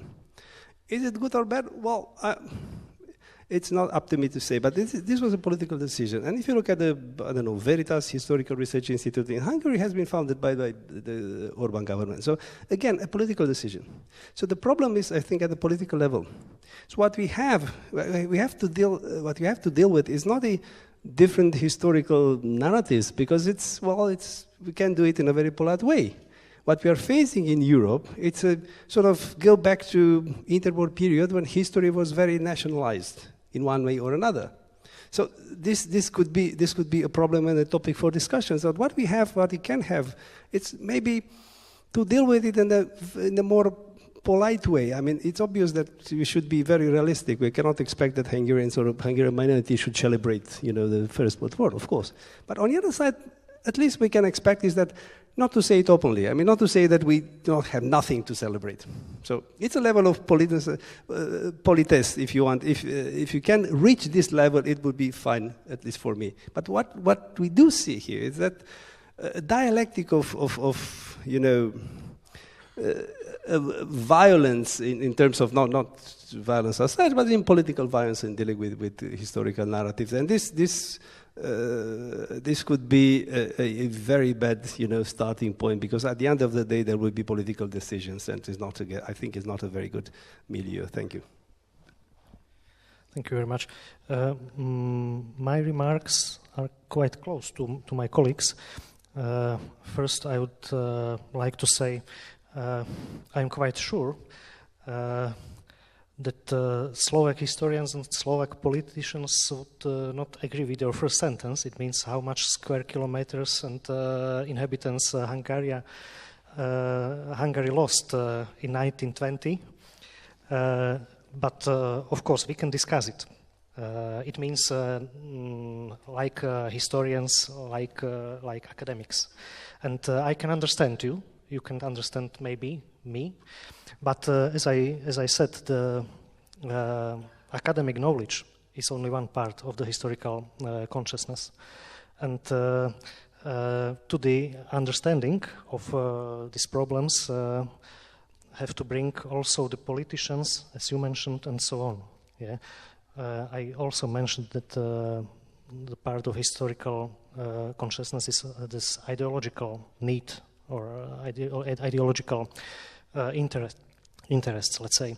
So there is much more responsibility also in the field of policy and politicians and so on. That's my first remark.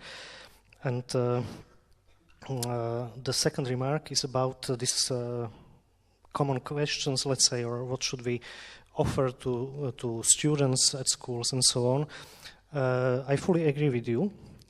I have some words here like multi-perspective view, universal human values, preservation of specifics. It sounds like Eurospeak, like cliches. But we should look for contents of these cliches. I think there is something inside. Nevertheless, let's say to these questions, we cannot eliminate some questions, because when we don't offer answers at schools, the students will look for answers outside the school. And the question is, who will answer this question outside the schools? Yeah. So, of course, we have to speak positive or try to find some common answers, common topics which are necessary, but we cannot eliminate some natural questions. Thank you. Thank you very much.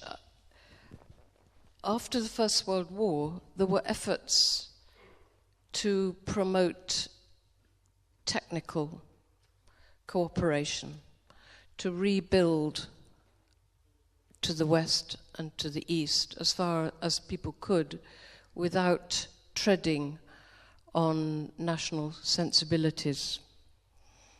And this was, of course, developed with the creation of the European community. But it was an institutional community. Everybody knew that Europe was divided and that it wasn't building Europe, actually, it was building Western Europe. And so the technique of integration was to go for the so-called low-level hanging fruit, areas of cooperation which wouldn't upset national sensibilities.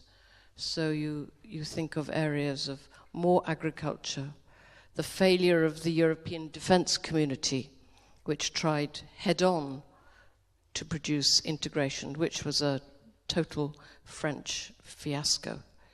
And so you went to the lower levels until most of the ground is covered. And that's when it starts to get complicated, because you start to think about what makes your national perspective really special. Currency, army, direct taxation, and probably criminal law as well. And what makes the drawing European wars into European integration so tough is that that's the point we've reached. I always remember Jean Monnet said if he could have his time all over again, he'd start with education. I don't think he'd get much further, actually, to be honest. So that is a dilemma, and that after the Cold War, this isn't producing technocratic solutions for willing partners. It really has a new rhetoric of building Europe. And we forget that until the first 4 or 5 years of the 21st century, the Russians were actually quite keen to be involved. I was sent to Moscow to give a talk in the British residence in Moscow to explain how difficult it was to do integration. It took us Brits 12 years to get in. In parentheses, it may take us 12 years to get out, but that's a different issue. But the Russians had thought that, Dom, the Russian word, there could be one Europe, and we decided against that. So that there is the technological building, remembering, making one sort of Europe, but then there is that acceptance that states are pretty determined and can be pretty difficult. And you only have to look at Britain today. So that you have that ambivalence between the technical and the strategic for Europe. You're going to disagree with me? Oh, why not? Sorry. No, first of all, I would like to underline this, because at the time we are discussing, we're talking about 1918. Max Weber talks about the nature of bureaucracy and democracy. And he develops his idea about the 3 types of legitimacy. And it's not an accident that he focuses so much on charismatic leadership, because he says the modern world and the answer to the question what holds nations together or states is not to be seen just in processes and legal frameworks. It's also about the emotional side. And this is exactly what this discussion about Europe is in a way all about. I'll just give you the German perspective, which from that point of view is very interesting. And at that point, I would disagree with your otherwise fascinating argument about the somehow unifying effect of 1989. Yes, it was this kind of a moment, but just a year later, the perspective of what comes next was very different. The German answer to the end of the Cold War was, in a way, to get more sovereignty to Brussels. Because that was, you could say, the raison d'être for Germany after 1945. A semi-sovereign state no longer operating on the basis of a concept of national sovereignty. A completely different, needless to tell you, a completely different perspective in Poland or the Baltic states, which in 1989-91 had won their national sovereignty. So in a way, 2 very diverse concepts of what integration and what European integration should be about. And I would strongly argue that it's these differences that matter, and it's not about making a kind of common language for European remembrance. I still would argue there are common challenges, and we may say there are common developments like demography, environment. I totally agree. But the way in which we perceive them and the way in which we deal with them are, of course, also influenced by our collective memories and our political cultures and our languages. And the fact that in a global world we all speak somehow some sort of English doesn't really mean that we get rid of these differences. And I think that really needs our attention. Just add to that migration is going to be the major issue for the next decade. And it's not an issue that was on the horizon at the time of the building of the institutions. And migration that came in was either, in the British case, which I know most about, to do with the ending of empire, and that's been problematic, or the Hungarian Revolution, which many Hungarians fled to Britain and elsewhere. And so there has been small patches of migrant activity, but we haven't the tools and we haven't the intellectual commonality to deal with the issue of migration. And as the world gets hotter and the water dries up in the Middle East, we've hardly seen the beginning of it. And that's the kind of issue where we have to go on our communal resources as well as technocratic power to manage in a way that doesn't produce a really chaotic outcome. Sorry, it's really gloomy, isn't it? Sorry. I think you wanted to say. Go back to Max Weber's point about Zauberung der Welt and disenchantment of the world and the iron cage of capitalism and everything. Yeah. And charismatic leaders, yes, are crucial, but I think that the key issue is how comes that Europe cannot produce charismatic leaders? So only the nation states. So the problem is, I think, and this would be could be a topic for discussion. I mean, what we are applying here is that we have a Great War, European Great War, and so on. In fact, it was not a European Great War. It was European. It was a war, great or not, of the nation states, not of Europe as such, because nobody will die for Europe as an entity. So I think that this is the reason that Europe is not able asked to produce, charismatic leader, or to produce what Max Weber said about these emotions which are so needed after the Entzauberung der Welt, disenchantment of world. So the problem of Europe is that, again, nobody will die for Europe, right? Europe is too abstract.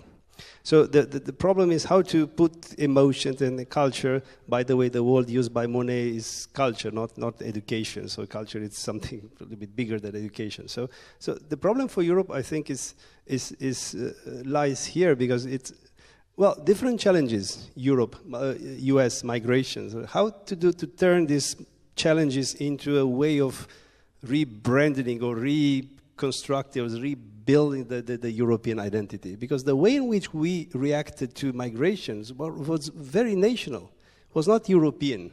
So this at least was the perception of the people. So it was a European, very challenging for Europe, but the reaction was national, and the people reacted accordingly. I mean, they did vote for the national leaders who, said this or that. So again, the question is, how comes that Europe is not emotionally attached to the people?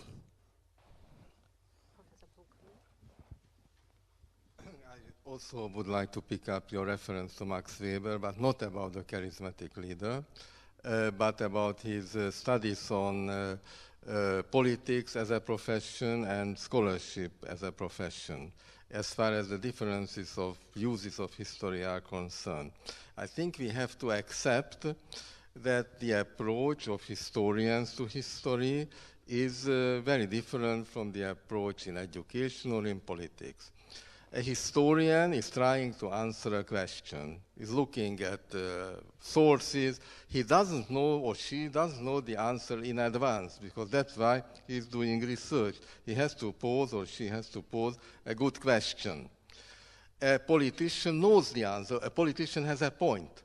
A politician has a point, and he or she wants to support that point with historical references. And I think that's fine, because that's his profession, and that's the historian's profession is a different profession.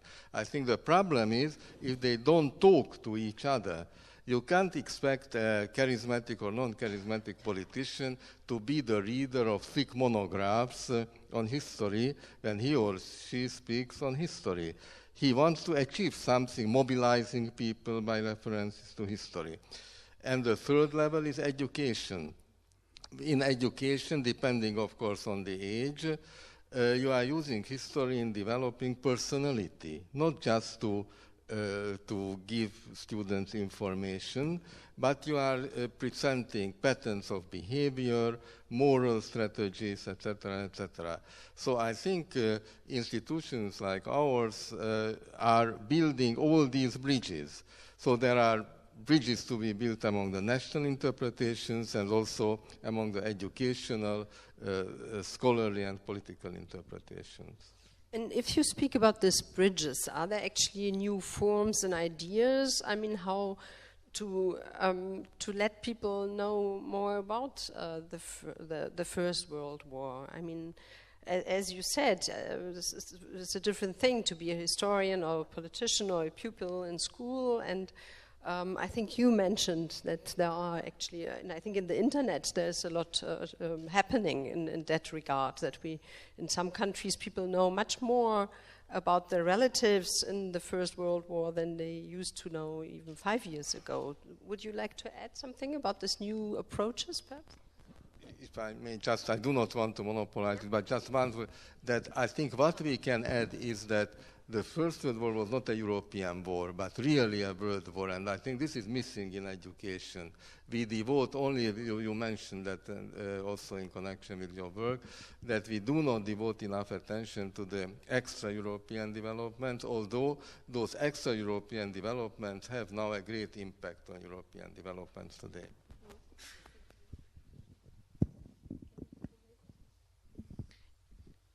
I don't like this antagonism between politics and science. And by the way, when Weber wrote Science as a Vocation, he was very keen on, in a way, becoming a kind of counselor, advisor to politics.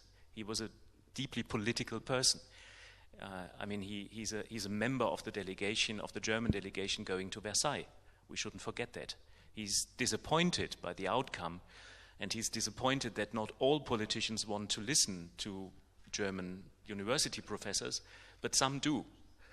I have one very particular example. There is a study group in the German Foreign Ministry composed of politicians, diplomats, and historians discussing what the lessons of confessional wars in the early modern period tell us, and in what way they help us to better understand the situation in the Middle and Near East. And the working papers of these groups are very, very good and very interesting.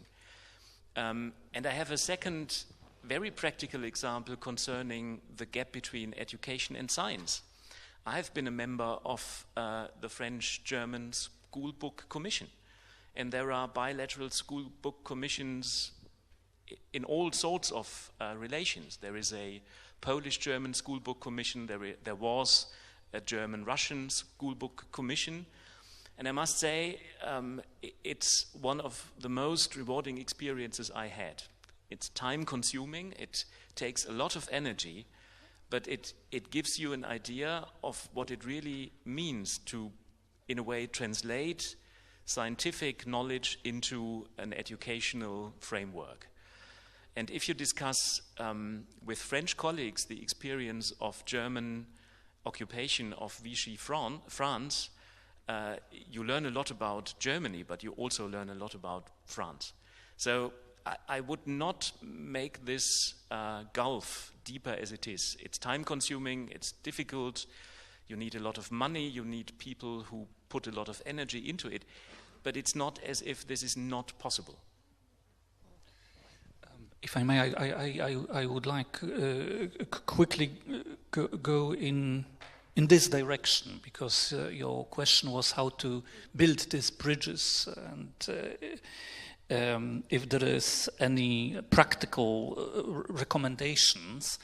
And I think one of the biggest problems I think we have now with the education is how to bring exactly again to the education this link, this relation between politics and history, which is lost, I think, in our educational systems. This is one of my traumatic experience with my students in Poland, at least. Can you explain a little bit what you mean? In exams, in oral exams, for example, if I ask them some about politics, theory, sociology, they more or less they are able to solve problems and to answer questions, but just don't ask about historical context. If you do it, then there is a catastrophe. You will receive any reasonable response. Why? Because I think we have lost in our educations this relation between history and politics. We use politics just only in this technocratic vein, in this technocratic way to explain certain administrative processes or institutional processes. And we use history just antiquaric or pedagogic in the sense that we want at once enforce a pedagogic consequence and effect of using history. We don't use this link between politics and history to strengthen understanding, and understanding is what is lacking, I think, in our educational processes very much.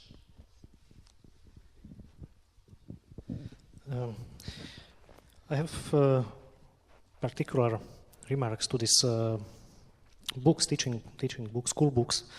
I'm a member of German, Slovak, Czech Historian Commission, and there will be soon, maybe this year, a common school book from this perspective. I hope so. The biggest problem is for the Commission copyrights for pictures, not scientific problem. There are no scientific problem, let's say. But I have another particular example. It's a school book of Hungarian and Slovak Commission of Historians, and it was not successful. Yeah, and why? I mean, what was the main problem? Concerning the First World War? Yeah. And we are back by the politicians, because one government offers the support to the commission and to the school book. The next government stops it, and so on. And of course there were some problems with interpretation, but the commission found a solution for this problem. But the commission couldn't find solution for this political background of their work. So there is also another example. And the bridge between politicians and historians and schools, it's really very necessary. I can mention our case, it means Slovakia. The curriculum at schools depends very much from the Ministry of Education. So the contents of our school books, of our interpretation of the history at schools depends very, very much on policy. Yeah, that's our particular problem. So these two remarks, I wanted to mention something else, but I forgot it now. I think we should open for our audience now. I'm sure there are questions here, and I start with Markus Meckel. And I don't know, do we have another mic? No. Huh? No. Yeah, so we'll share the one. Thank you very much, Markus Meckel from Germany. You all talked in this very interesting discussion about the legacy of the Great War, but there was no real word about the international law. And I think this was a very important issue after the First World War, that there was a creation, not only international law, but also international institution with the League of Nations. And I wanted to give you back that question, because I think if we can learn something, is it not to take direct issues from the past to the present challenges, but to compare challenges and to see which of the instruments our fathers and grandfathers used failed or didn't fail, and why they failed and what we could do better. I think for that work, historians are very important for politicians, and I would like to bring both as close as Professor Leonhard did, and this I want to give you back. Could you choose one of the panelists to answer the question, please? Not to No, everybody, because there are other questions as well. There So we have who should answer? We have self-confident panelists, and they can choose themselves. Okay, as you wish. Of course, you're absolutely right.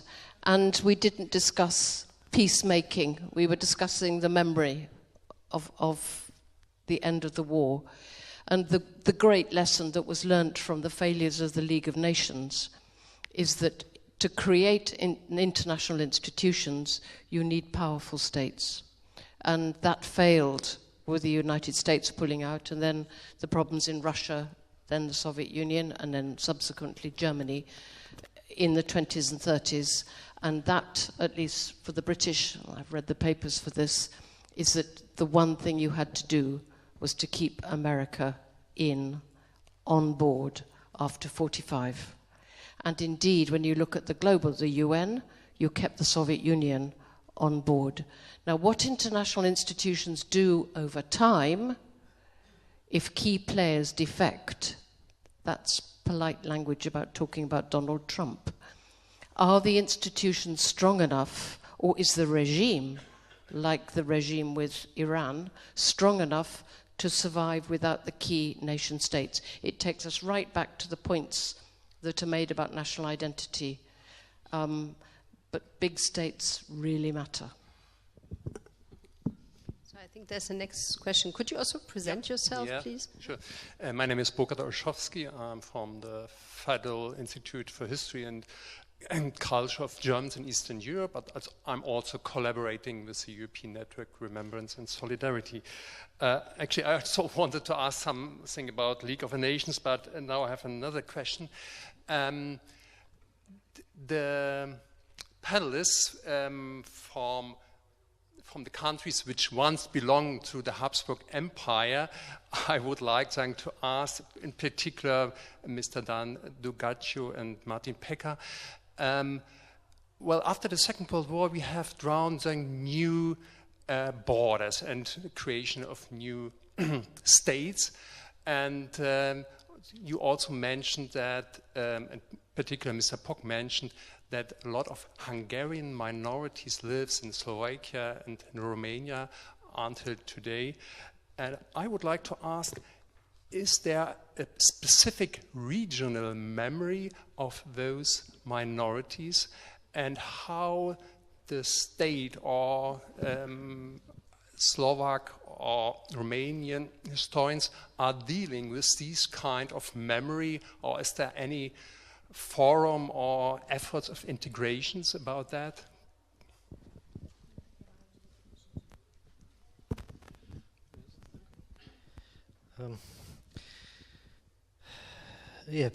Of course, the situation after 1920s in Czechoslovakia was quite complicated, and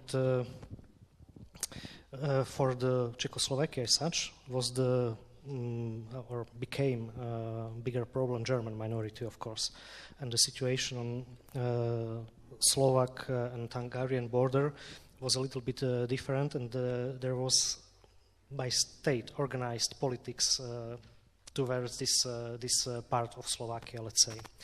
Today, when we are speaking about today and about the situation, I think there is a different feeling in this minority, and there are some commemoration which are linked or connected not only with the 1920s or with the end of the First World War, which are connected also with this old Hungarian statehood and so on. I think the situation from my point of view is good. It means I don't think that the state organize something against the the Hungarian minority, and the Hungarian minority joins a lot of support from Hungary. Yeah, but it's not without conflicts. It's true. Yeah, it's not without conflicts. Well, Romania was not part of the Austro-Hungarian Empire, but well, Transylvania was. If you look at the survey, for example, I mean the German minorities, they have the highest appreciations. So the attitude of the majority towards Germans, to this minority, it's very high. So and the attributes associated with this minority are very positive. So in the collective memory, well, whatever you call it, it's well, somebody could say that yes, they have a very good appreciation because the Germans have already left. So, but no, it's not like that. I mean, if you look at even at the history of the way in which the national or regional consciousness has worked, I mean, the fact is that the Germans were highly appreciated. And if you look at the facts today, I mean, the Romanian president is ethnic German. So, yeah. So apparently, it worked well for him. So. The problem with the Germans is that the majority of them have left. It was after the Second World War. So, and some of them are coming back, but only for, I don't know, more cultural reasons. I mean, this sort of, meetings or festivals or things like that. So, yeah, so it's just a very small minority nowadays. But it used to be a consistent minority, and the perception of the people was this, a very positive thing that the Germans, that used to be part of Romania. And this is the general impression that people have if you look at the surveys, the way in which they express their feeling towards the German minority. I just wanted to ask. I'm sorry. Did you ask about German minority? No, general. Okay, because I didn't speak about Germans. Okay, thank you. The Hungarian half of the monarchy should also be represented.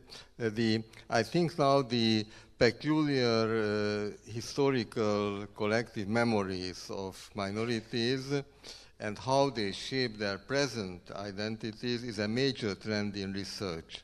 Now, for example, I have a colleague, Gábor Egri, in Budapest, who deals with, he wrote such a thick book about this issue in connection with various regions of Transylvania, and tomorrow in one of our sections you will hear about this, and my colleague and friend Borsik Kálmán Béla is going to talk about this.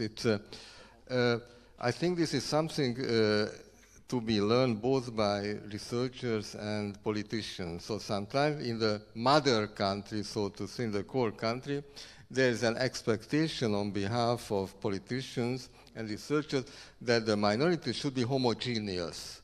Because I want to, please elect a representative and then, but they are also complex. So because as a result of long-standing development, there are also various political groups, various historical memories, etc., etc.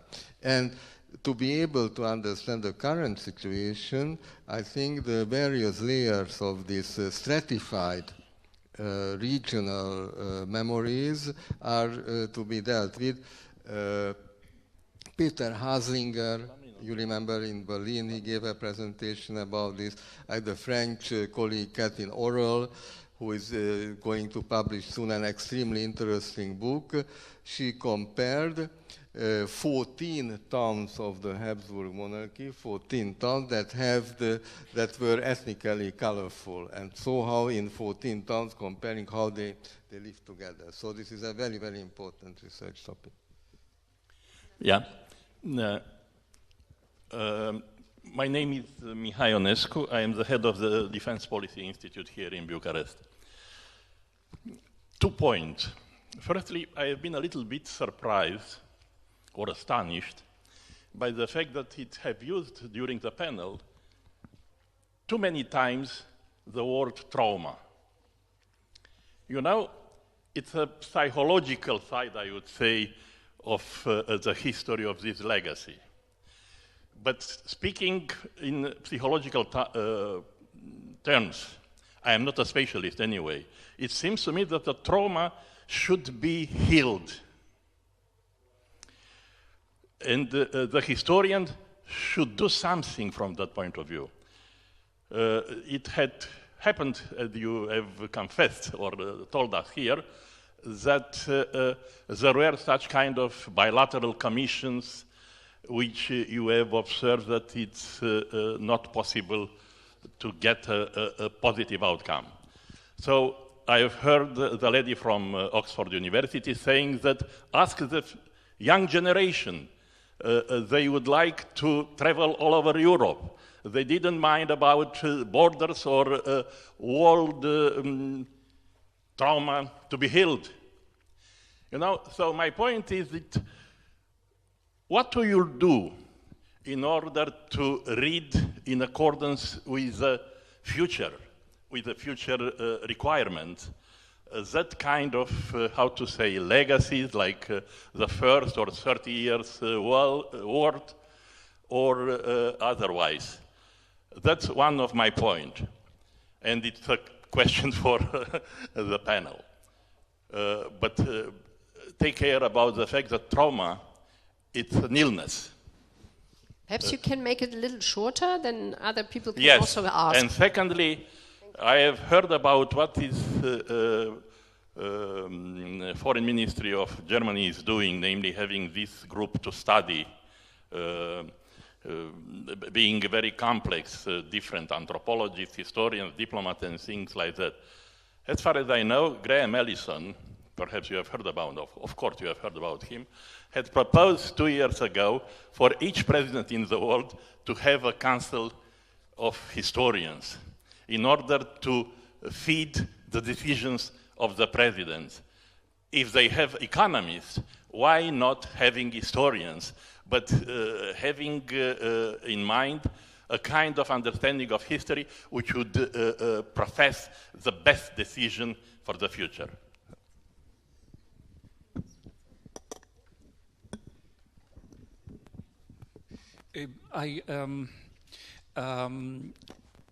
I hope I have used the term trauma on myself and my relations to the students, so maybe this should be healed, I don't know. But generally speaking, I think there is something interesting and worth to discussing in your question, because openly speaking, me by myself, I have some problems with this notion of trauma, exactly because if it is so strongly associated with the process of healing, with the process of therapeutic processes and so on and so on. And I share probably your concern whether nations or memory can be the object of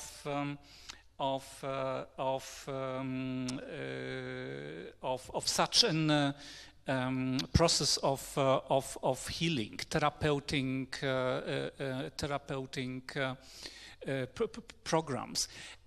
I would rather argue that maybe, because this is to some extent counter to our postulate of the culture of differences. Because if we agree that this is what we have to achieve, probably, then it means that we have to agree that that the part of our common identities are also such an experiences we try to describe in this psychological manner as traumatic experiences. For example, Holocaust is a constituting part of the Jewish identity.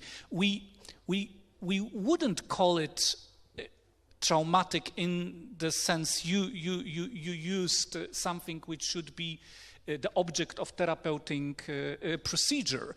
I think that the experience of totalitarianism made by Poles during the Second World War, of course, it it framed our identity, and to some extent, even one could argue it make us much more different to accommodate to some other point of views, and maybe from the point of politics it can be also perceived as an obstacle, but this is to me a constitutive part of our identity, and I am not very sure whether it should be therapeutically, let's say, overcame or excluded or something, or in any other terms, neutralized.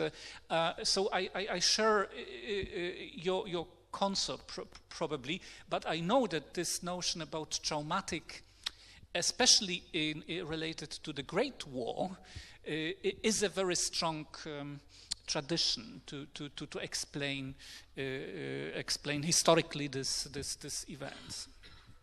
We do have to get over, it's not for a Brit to say, but we have to get over it, because the trauma of Yugoslavia and the trauma of Syria are going to be policy issues for all Europeans. So, in a sense, we have to get a grip. That's my point. Yep. I think you wanted to. Your first question, in my point of view, is much more oriented to educational process than to historian, I would say. In my opinion, we should develop critical thinking of young generation, and from this point of view is our task secondary. We just offer an instrument for the teaching professionals, yeah, to develop the critical thinking for students at schools. I think the overall activities of our network that were referred to in the introductory remarks basically serve this purpose. The projects that take students from countries that used to be on a in a hostile relationship with each other to regions that were subject of historical discussions and military conflict is part of this. As to your remark concerning historians as advisors to politicians, I think there are sometimes, I know that Mrs. Thatcher invited a great number of historians in connection with the German unification, but of course, it's not also the same which historian is under circumstances invited, and you need good experts also from a politician's perspective to filter out what they can be used. I think we have to be modest. So it doesn't mean that politicians are only to be taught.